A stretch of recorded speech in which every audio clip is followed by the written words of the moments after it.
Hey, what is going on? Welcome back to the channel. Today we're going to be taking a look at Polkadex. I do want to say that I'm not a financial advisor. You should do your own research before investing money into crypto.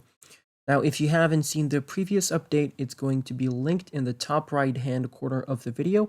Check that out before watching this one so that you have more context. Now, jumping into the daily chart.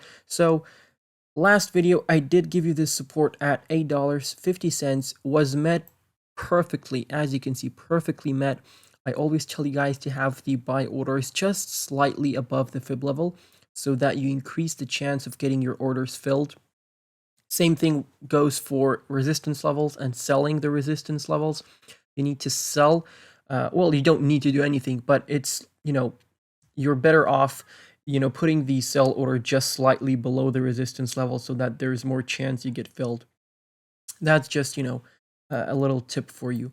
But on the daily chart, as you can see, we banged our head on the 20 EMA, just like I told we could potentially do. And that was a very nice trade, 33% trade, as you can see. But if you sold like perhaps the top of the wick over here, that's a 45% trade. So yeah, nice, around about 40% trade in 10 days. That's not too bad, right? So I think that deserves a like on this video. But, seriously, I don't really ask for likes on the videos, but with these dips in the markets, the views do plummet sometimes and, the videos don't get out as much. So a like for the video is very much appreciated because it helps the content get out there. Not that I, want a lot of likes on the videos. Obviously, it would be cool, but it's just for the sake of, people getting access to these videos and potentially, learning something from these videos, which is basically the point. But you can see that we also ran into the 0.382 over here, sitting at $11.50 pretty much. So yeah, if we have any further pullbacks on Bitcoin or any flash crashes, then $8.50 is a very nice area to, to eyeball and potentially have some buy orders open for that, right? So our next target after we start breaking the 20 EMA on the daily chart is the 0.5 over here at $14.50 and the 55 EMA over here. So what this is potentially, so as you can see, we broke down, back test as resistance, break down, another test of resistance. So this is a potential double M top, right? If you start losing this neckline and you go below this neckline, right, you're in a target to the downside, obviously. So if we do something like that, yeah, you're pretty much you're gonna have a target to $5 all the way down here. But I don't necessarily think that's going to happen, right? That would be a bit too bearish, but anything can happen. Obviously, if you are bullish on the project and you know the utility that it's bringing and what the value of the project really is, then the cheaper it is, the better for you, obviously. So if you see Polkadex come down all the way here to $5.30, that's a great buying opportunity for you. We potentially can have a large scam wick to this price over here, but sometimes with these large wicks, your orders won't get filled even though you had them up at the time of the wick.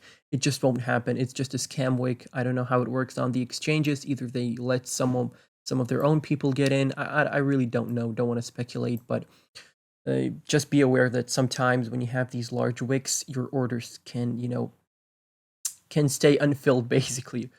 All right, so yeah, like I said, 0.236 on the fib on the daily chart, and your next resistance obviously is the 0.5.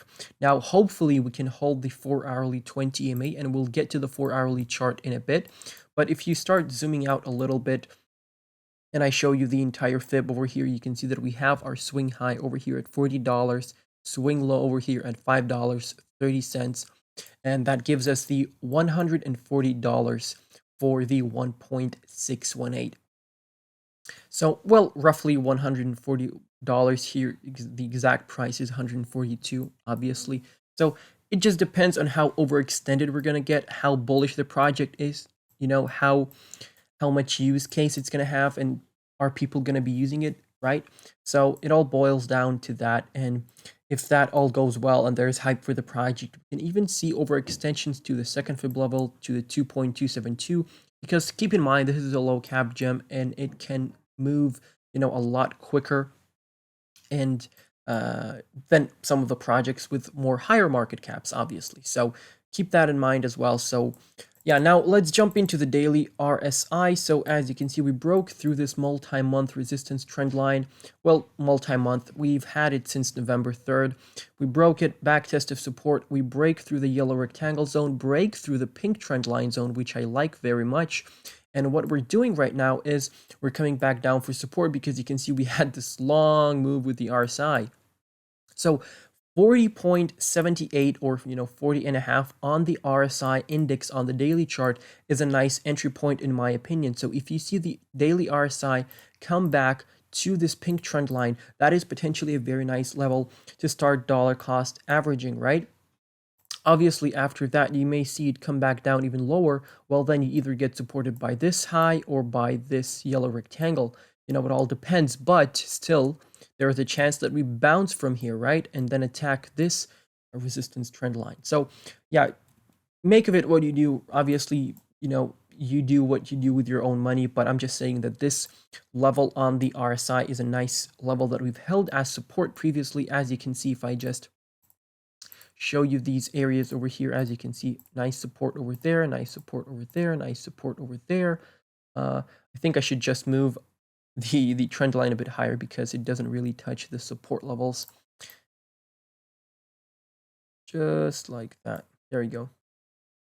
So as you can see, bounce here, 2, 3, 3, 4 bounces basically. So yeah, that's it for the daily RSI. Now let's jump into KuCoin.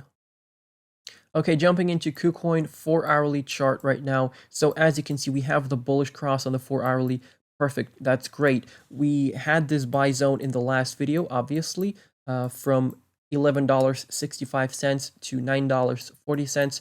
We dropped a bit below that. So, I told you if you drop out of that box, you can put in even more money than you did initially because it's even cheaper right now.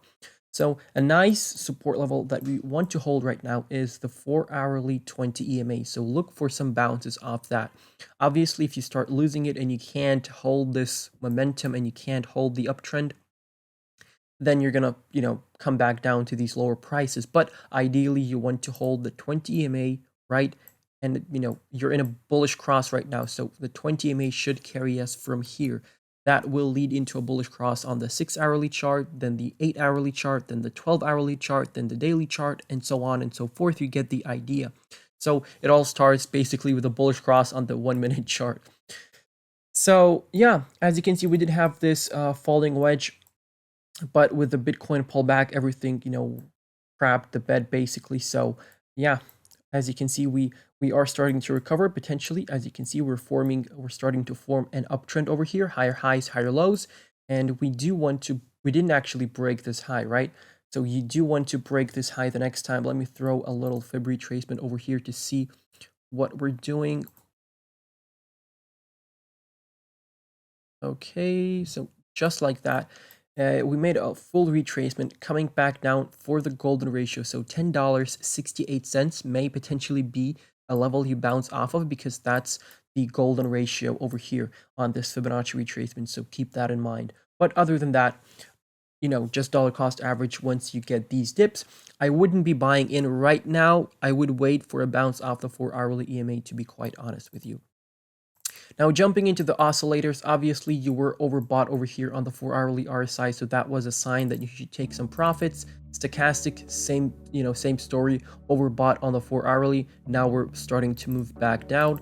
We got the bullish cross on the MACD over here, December 15th, as you can see, and from there we saw a very nice appreciation. So these MACD crosses do actually tell a story sometimes. It is a lagging indicator, obviously, but if you use it for confirmation, of the trend, then that's it's been fruitful previously, so it does help. It does help, right? But you don't have to trade solely on the MACD. At least I don't do it myself. So other than that, like I said, buy the dips, guys. Don't worry. I do think the bull market will continue in 2022. This is just a little distribution phase, People are buying up the dip. I don't think we're going into a bear market anytime soon. But I do think a bear market is coming eventually, either in Q2 or Q3. We're going to get the dump, and people are going to get scared during these times. So when they sell, make sure you buy, because you're the smarter guy. So yeah, that's pretty much it. Feel free to follow me on Twitter, check out the Telegram chat and the Discord server, guys. Make sure to check out the Patreon, great stuff in there as well. And yeah, that's pretty much it. Thank you for watching. I'm gonna catch you in the next one. Goodbye and good night.